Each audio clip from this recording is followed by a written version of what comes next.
En Italie, des milliers de personnes sont de nouveau descendues dans les rues ce vendredi. Objectif, manifester leur soutien à la flottille humanitaire en partance pour Gaza. À Milan, la gare centrale a été le théâtre d'affrontements violents entre policiers et manifestants lors de la journée de mobilisation pour Gaza qui se tenait à travers toute l'Italie. Une marée humaine à Rome pour réclamer une nouvelle fois la fin de la guerre à Gaza. Ce mouvement, en réalité, il trouve ses racines dans un contexte beaucoup plus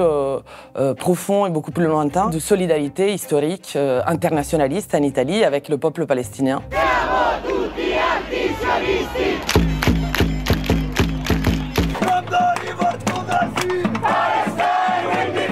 Et vraiment, on a le sentiment d'une cocotte minute qui a explosé après des années de pression, justement.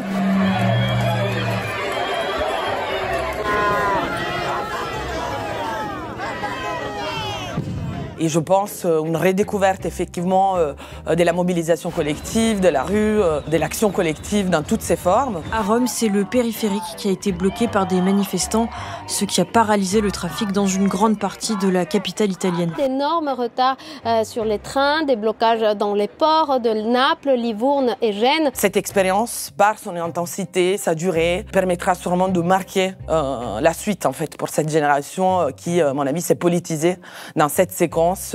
et dans cette mobilisation en solidarité avec Gaza.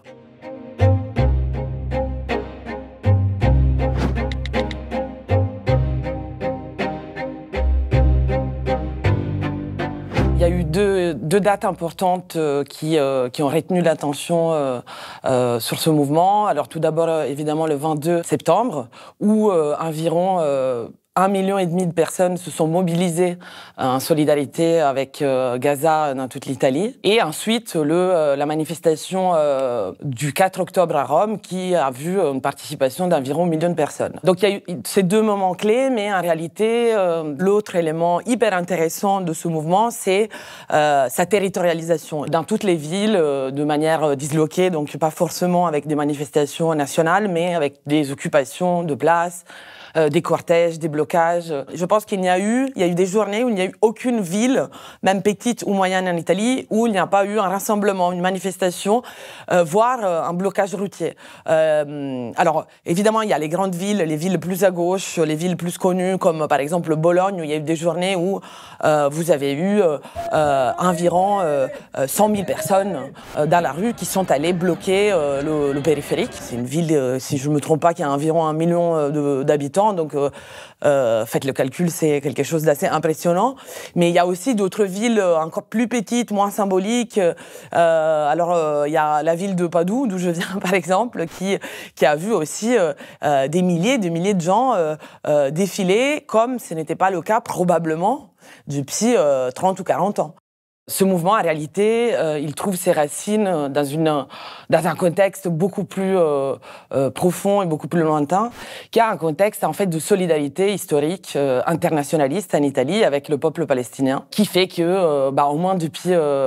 20 ans, dès qu'il y a un bombardement israélien sur Gaza, il y a des manifestations en Italie. Alors effectivement, avec une intensité différente, avec une participation différente, avec une composition différente, mais il y a toujours une réaction assez forte en Italie et vraiment un lien historique avec la cause palestinienne. Et par ailleurs, depuis 2023, en fait, l'Italie est le pays où il y a eu, par exemple, pour donner juste un exemple, le plus d'occupations dans les universités en solidarité avec Gaza. Environ une vingtaine d'universités ont occupé, ce qui est une exception, en tout cas, dans le cadre européen. Donc la temporalité est plus longue, mais la flottille a fonctionné comme un déclencheur, un détonateur de ce mouvement. Alors d'un côté, il faut dire que c'est vrai que dans la flottille, il y avait beaucoup d'Italiens. Il y avait une délégation italienne très importante, assez hétérogène, dans le sens où dans ces bateaux, il y avait à la fois des militants du mouvement social, des activistes, mais aussi des membres de partis, ou en tout cas des personnages plus institutionnels. Et il y a eu un autre moment qui a été important, en lien avec la flottilla, qui a fait grossir, je pense, ce mouvement, c'est la manifestation qui a été organisée par les Dockers de Gênes qui sont organisés dans un collectif qui s'appelle le CALP, qui ont organisé donc une manifestation. Il y a eu des milliers de gens qui sont allés pour accompagner le départ d'un certain nombre de bateaux qui partaient avec la flottille. Et donc, ce moment symbolique a un peu donné l'élan à la mobilisation. Il faut savoir aussi qu'évidemment, les dockers, ils représentent quelque chose, à la fois un symbole du mouvement ouvrier, mais aussi, je pense, le symbole de quelque chose qui, en fait, auquel on peut s'accrocher, dans le sens où, quand ils disent qu'ils vont bloquer le port, ils vont vraiment le faire. Il s'agit de travailleurs qui sont vraiment situés à un endroit où ils peuvent vraiment bloquer, en l'occurrence, les armes qui étaient destinées à aller en Israël. Et donc, je pense que cet élément d'efficacité, cette efficacité de leur action a aussi donné un peu d'élan, de courage, en fait, à tous ceux qui avaient envie, en fait, de s'engager dans la mobilisation. Et par ailleurs, il y a eu, à cette occasion-là, ce discours qui a beaucoup circulé, y compris ici en France, où le porte-parole du CALP a dit, si vous arrêtez nos camarades sur la flottilla, nous bloquerons tout.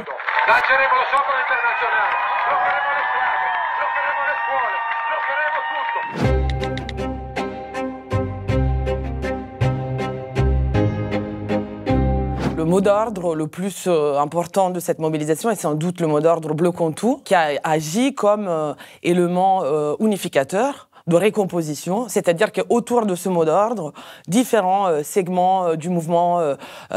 étudiant, du travail, du syndicalisme, ou des simples gens qui avaient envie en fait d'intervenir dans cette mobilisation ont pu se retrouver autour de ce mot d'ordre. Et justement, un mot d'ordre qui, à mon avis, vient à la fois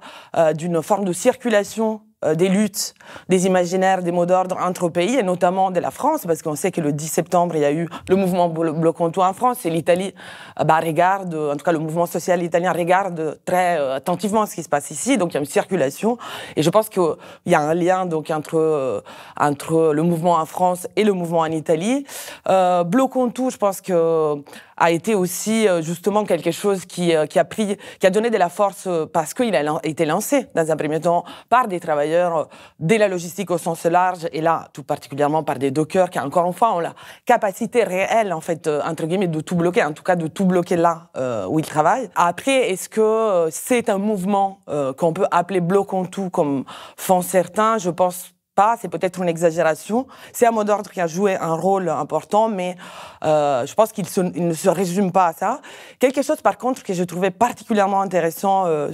sur cette question du blocage en observant le mouvement, c'est que, pour une fois, dans ce mouvement en Italie, il y a eu vraiment une articulation entre grève et blocage, entre grève générale, la grève générale qui par ailleurs a marché après 20 ans où, en tout cas en Italie, ça ne marchait pas du tout, mais elle s'est aussi articulée avec des réelles formes de blocage. Alors que généralement, les mouvements plus classiques de grève, ils ne comportent pas de blocage et les mouvements qui utilisent le blocage comme mode d'action principal sont souvent des mouvements qui ont par contre plus de difficultés à faire grève, quoi. Et donc là, pour une fois, on a eu ces deux pratiques, ces deux modes d'action qui sont vraiment allés ensemble avec une efficacité assez redoutable, les deux, quoi.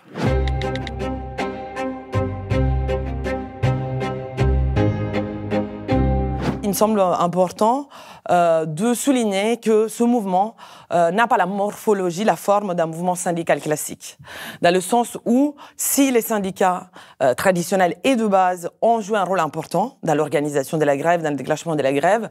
en réalité, il me semble que il y a eu déjà tout un tas d'autres sujets politiques organisés qui ont participé, qui ont un rôle important dans le mouvement. Des collectifs étudiants, des centres sociaux, le monde associatif. Donc il y a eu aussi une mobilisation, on va dire, de ce sujet plus par le bas. Mais aussi, je pense que beaucoup de gens, en tout cas c'est ce qui a été observé dans les manifestations, ne se sont pas mobilisés en tant que soit syndiqués ou en tant que avec leur identité professionnelle. Voilà. Beaucoup de gens se sont mobilisés juste en tant que citoyens, personnes qui n'avaient pas envie de participer à ça, sans amener une étiquette professionnelle ou syndicale, ce qui donne à mes yeux plutôt une forme transversale à ce mouvement une forme de transversalité qui le rend difficilement identifiable, encore une fois, avec un mouvement syndical. Il ne s'agit pas de manifestation, de cortège où vous avez le cortège de tel syndicat, de tel autre syndicat, le cortège de dockers, le cortège de la logistique, le cortège de la métallurgie. Mais il s'agit de mouvements où, voilà, encore une fois, il y a plus de transversalité, une participation moins axée autour des identités syndicales ou professionnelles. Il y a eu vraiment un rôle, je pense, central, et même, je pense que tout le monde a été énormément surpris par la participation de jeunes et de très jeunes même à ces manifestations un peu partout. Alors effectivement, il y en a qui ont parlé en ce sens d'une révolte éthique, qui me semble un terme assez juste pour décrire ce qui se passe. La révolte éthique d'une génération que par ailleurs on croyait, surtout en Italie, absolument apolitique, absolument non disposée, non prête à s'engager dans des mouvements de masse. Donc ça a été une énorme surprise, cet engagement très fort. Même si, en réalité, je pense que, par exemple, une partie de ces jeunes qui se sont engagés dans cette mobilisation sont les mêmes, notamment ceux issus de l'immigration, des deuxième génération, qui étaient déjà très engagés dans les mobilisations en solidarité avec Rami, qui est donc un jeune qui est mort dans une course-poursuite avec la police à Milan en novembre 2024. Et donc, il y avait eu, à la suite de ça, des mobilisations, aussi des affrontements avec la police, qui avaient vu une participation de très très jeunes, et je pense, il me semble en tout cas, surtout dans le Nord, mais en fait, il y a des différences probablement régionales, mais en tout cas, il me semble que c'est la même composition, ce sont les mêmes jeunes qui aujourd'hui se sont fortement impliqués dans cette mobilisation. Donc l'élément jeunesse est très important, et aussi je pense qu'il est important parce que cette expérience, par son intensité, sa durée, permettra sûrement de marquer la suite en fait pour cette génération qui, à mon avis, s'est politisée dans cette séquence et dans cette mobilisation en solidarité avec Gaza.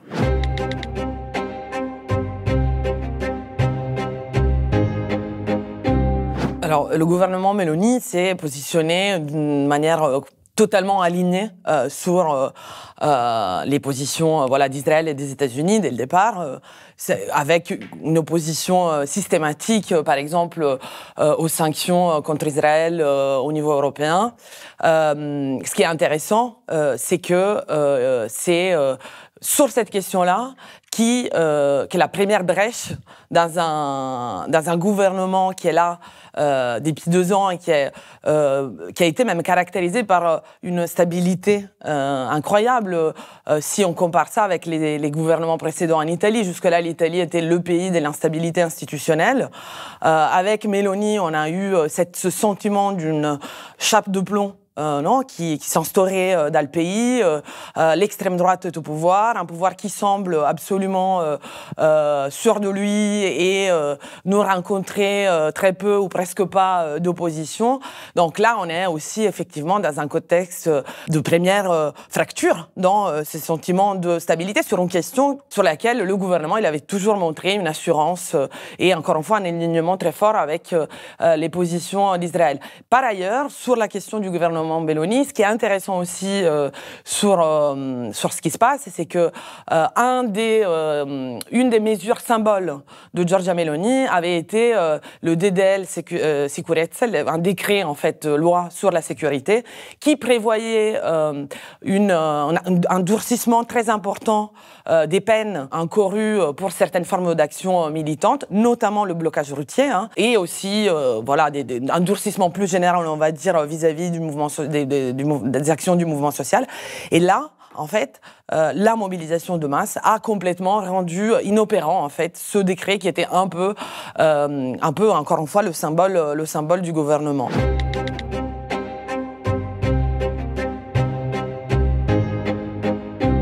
Alors, le gouvernement Meloni a effectivement envoyé des frégates à côté de la flotilla et c'est vrai que ça a été interprété par beaucoup, et en France aussi, comme une victoire du mouvement social et l'envoi de ces frégates comme une forme de tutelle pour les gens, les militants, les activistes qui étaient sur les bateaux. Alors, certes, l'envoi des frégates, ça a été le résultat d'un rapport de force qui a été créé par le mouvement, la pression qui a été mise sur le gouvernement par les mobilisations, ça a été le résultat d'un contre-pouvoir qui a fait que effectivement, le gouvernement a dû faire en sorte de mettre en scène quelque chose, en tout cas, et essayer de ne pas faire trop dégénérer, entre guillemets, cette question de la flottille. Cela dit, je pense qu'il faut aussi interpréter l'envoi de la frégate autrement, c'est-à-dire comme une manière pour Meloni de dire, en gros, nous sommes là, nous sommes prêts, les ressortissants italiens qui sont sur les bateaux, à vous récupérer à tout moment. Et donc, c'était aussi une manière de mettre un peu la pression sur la délégation italienne et éventuellement de les faire, au final, apparaître, si jamais ils avaient abandonné, un peu comme, voilà, un peu des gens pas très sérieux, un peu comme ça, immatures, pas sérieux. Donc, c'était pas juste, c'était certes une victoire de la pression exercée par les mobilisations de masse, mais c'était aussi une tentative, je pense, de mettre la pression en fait sur la flottilla que d'envoyer ces bateaux à ce moment-là. Alors là, la question, évidemment, que tout le monde, entre guillemets, en tout cas tous ceux qui ne sont pas alignés avec Meloni, la question qui se pose, c'est de savoir la continuité de ce mouvement, quelle forme elle va prendre et aussi comprendre à quel point en fait il y a tout un tas de questions qui restent inexprimées mais qui traversent le mouvement et qui vont entre guillemets au-delà de la question de la solidarité à Gaza dans le sens où effectivement je parlais tout à l'heure de révolte éthique. Il me semble que cette révolte éthique, notamment de la part de la jeunesse, mais non seulement, elle est certainement déclenchée et dirigée contre le génocide en cours à Gaza, mais elle porte aussi en elle probablement,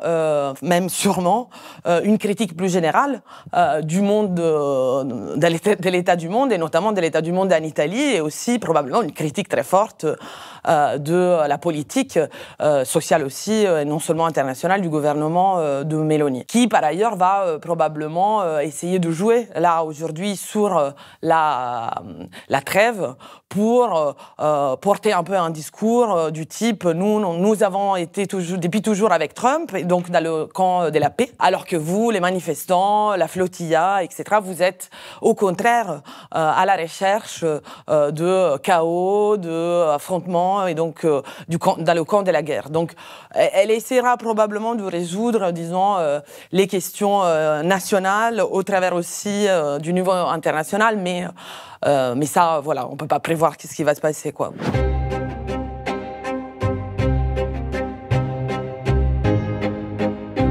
Ce qu'on m'a vraiment décrit, c'est tout le monde était là. Tout le monde était là, les familles, des gens jeunes, moins jeunes, toute la ville était dans la rue, quoi. Et il me semble que c'est un truc, quand un mouvement social il arrive à mobiliser vraiment partout, même